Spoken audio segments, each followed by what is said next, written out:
Ya, seorang ibu usia 26 tahun yang tega membunuh anak kandungnya sendiri yang masih berusia 5 tahun dengan cara yang sadis. Ini tentunya tidak bisa diterima dengan akal, pemirsa. Tapi yang menjadi pertanyaan juga karena memang banyak informasi yang mengatakan sang ibu ini menderita skizofrenia, bahkan keterangan dari sang pelaku sendiri.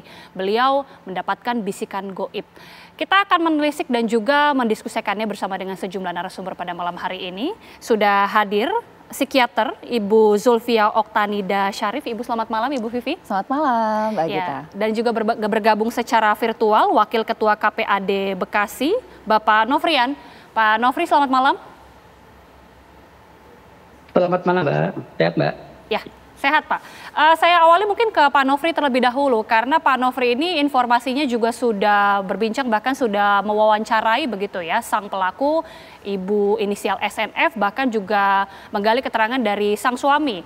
Jadi sebenarnya seperti apa, Pak, keterangan dari sang pelaku ini berdasarkan wawancara terakhir dari Pak Nofri?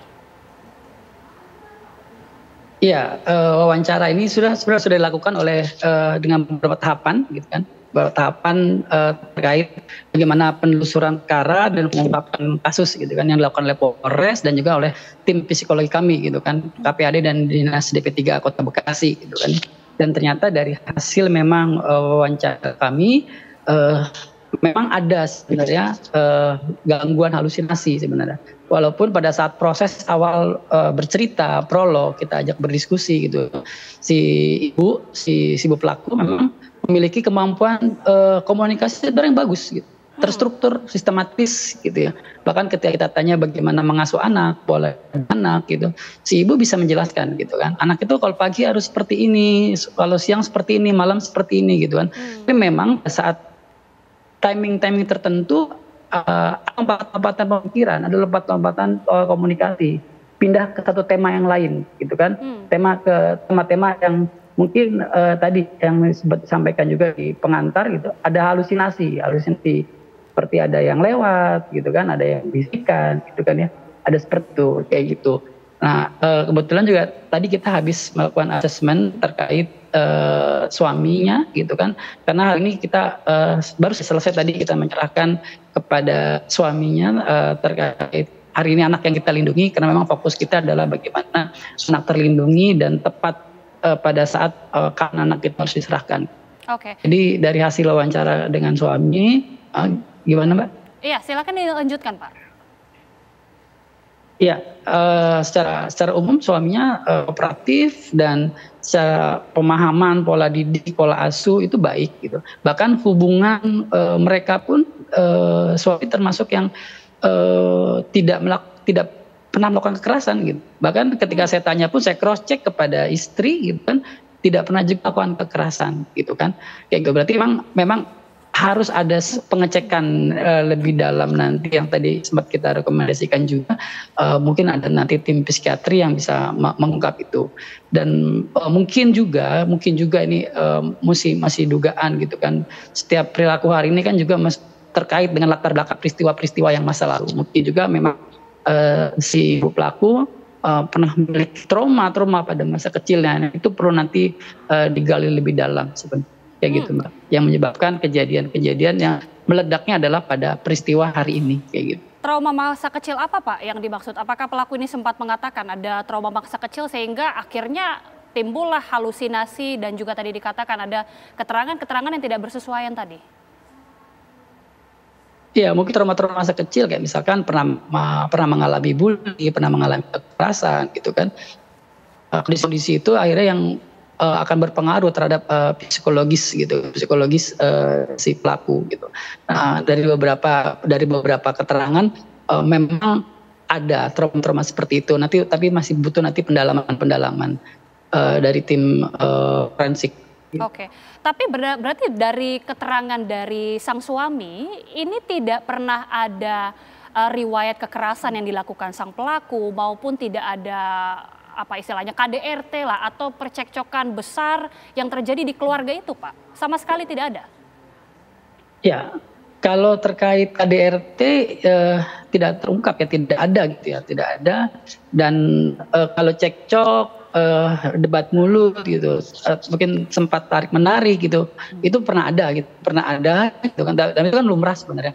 Dalam artian konflik-konflik yang sifatnya apa namanya komunikasi gitu kan, itu ada gitu.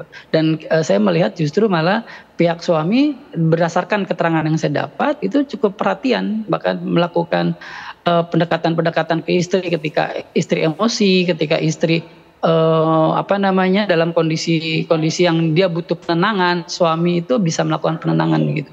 Itu yang saya dapat. Tapi kan nanti butuh cross check cross check lagi gitu kan, bahkan butuh penggalian lebih dalam lagi. Oke, saya sekarang ke Ibu Vivi langsung. Ibu Vivi, ini keterangan dari Pak Nofri aneh sekali ya, artinya tidak ada permasalahan di dalam keluarga, bahkan sang ibu ini meskipun ada gejala-gejala aneh, tidak pernah kambuh lah istilah, tidak pernah ada kasar. Jadi istilah skizofrenia atau gangguan jiwa ini sebenarnya seperti apa menjabarkan?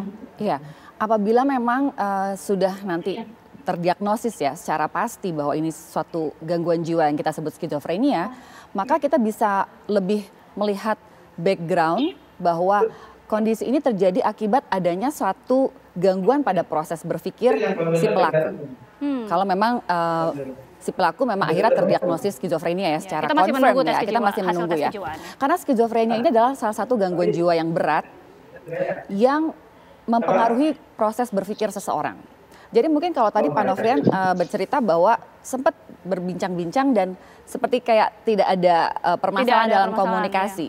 Tapi ketika kita berbicara lebih lama dengan seseorang yang mengidap skizofrenia, akan terlihat adanya kita sebutnya asosiasi longgar atau adanya ketidaknyambungan antara satu ide dengan ide yang lain. Itu akan terlihat bahwa orang tersebut salah satu gejala, ada gangguan pada proses berpikir. Kemudian ada gangguan persepsi. Misalnya halusinasi. Halusinasi itu orang dengan skizofrenia bisa mendengar sesuatu yang kita tidak bisa dengar. Jadi artinya realitanya terganggu, penilaian realitanya. Dan bisa jadi ada delusi atau waham. Ini adalah satu keyakinan yang salah yang berbeda dari realita yang dipegang teguh secara kuat oleh orang dengan skizofrenia. Oke, dalam kasus sang ibu ini kita masih tentunya menunggu hasil tes kejiwaan. Tapi benarkah skizofrenia ini bisa sampai membunuh begitu Bu? Apalagi dalam kasus ini yang dibunuh adalah anak kandungnya sendiri dengan cara yang sangat sadis Bu. Bisa banget, and this is not the first time kasus skizofrenia kemudian ada pembunuhan terhadap orang terdekat baik di Indonesia maupun di luar negeri seringkali terjadi. Jadi orang dengan skizofrenia apabila proses berpikirnya sangat terganggu, bisa ada delusi, contohnya ada waham, dia yakin sekali kalau misalnya anaknya meninggal dunia atau dirinya meninggal dunia, semua masalah akan hilang. Kita akan hidup bahagia di surga. Itu adalah waham, delusi. Dan dia sangat yakin dengan itu. Walaupun kita ajak berbicara bahwa tidak seperti itu semestinya gitu ya.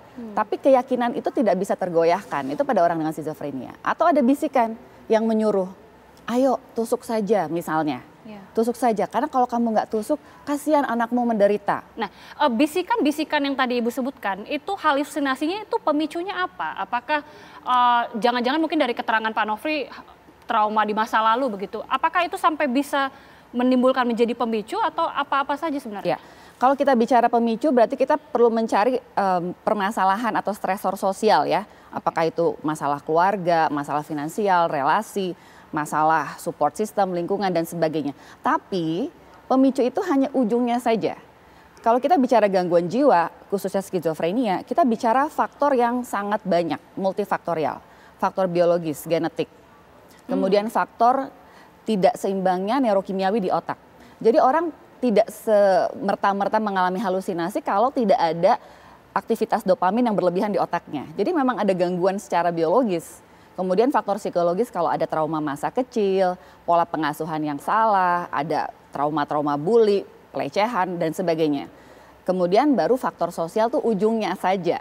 Sehingga kita mungkin sulit memahami kok nggak ada suatu masalah besar atau kalaupun katakanlah ada percekcokan rumah tangga kok hanya segitu saja sampai tega sih? Karena kita lihatnya ujungnya saja. Sedangkan kalau kita bicara skizofrenia, ini adalah suatu penyakit. Sama halnya dengan penyakit-penyakit medis yang lainnya. Tapi orang awam sering tidak paham, dikiranya ini mungkin diguna-guna atau hanya kurang ibadah, kurang iman. Yang mungkin gejala-gejala perubahan perilaku sudah ada beberapa bulan sebelumnya, mungkin saja ya. tapi orang sekitar tidak aware. Oke, bagaimana kemudian menjelaskan jika berdasarkan keterangan dari Pak Nofri tadi, sang ibu ini bahkan ya sudah dia bisa merawat anaknya dengan baik-baik saja selama ini, komunikasi baik, tapi tiba-tiba tereskalasi, langsung tiba-tiba bisa melakukan pembunuhan. Ya, sebetulnya tidak tiba-tiba. Proses ini pasti proses yang sudah ongoing, berlangsung. Dan merawat dengan baik, komunikasi dengan baik itu patokannya apa? Sebaik apa gitu. Apakah sudah ada penurunan sebetulnya? Penurunan dalam komunikasi, misalnya ada penarikan diri, ada defisit perawatan diri, misalnya sudah tidak, misalnya jarang mandi, atau pengurusan anaknya tidak sepenuhnya 100% katakanlah baik gitu ya. Mungkin ada hal-hal yang sifatnya sudah ada tanda-tandanya, penurunan fungsi sebetulnya. Tapi dianggapnya masih wajar atau masih sesuatu yang bukan masalah yang berat gitu. Jadi tidak semerta-merta, tidak tiba-tiba. This is a process. Tidak serta-merta, tidak tiba-tiba, bahkan sebenarnya harusnya gejalanya sudah terlihat sebelumnya ya. Nanti saya juga akan tanyakan kepada Pak Nofri, mungkin berdasarkan penjelasan dari sang suami dari pelaku ini, apakah memang sudah ada gejala-gejala kelainan jiwa atau bahkan jangan-jangan sang suami ini juga sebenarnya sudah mengetahui bahwa sang istri ini juga memang sudah mengidap gangguan jiwa sejak lama. Sesaat lagi Pak Nofri bisa dijawab usai jeda.